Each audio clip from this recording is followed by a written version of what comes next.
Alright, this is how you change a battery in a key fob for a 2002 Chevrolet Volt. Other Chevrolet vehicles are very similar. These use 2032 batteries.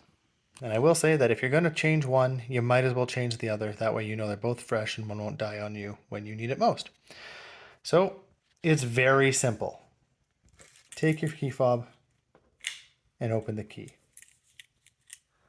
Now that it's open, you simply pry up on the back piece here.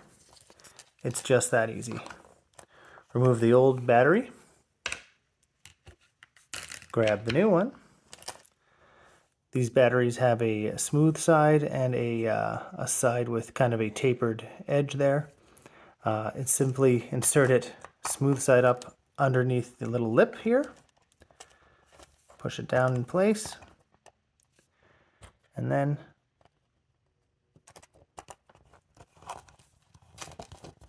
just muscle the back on. This side first, and then push this side on. I'll do the other one now. So again, we're just going to pull up on here, pop that off, remove the old, pop in the new,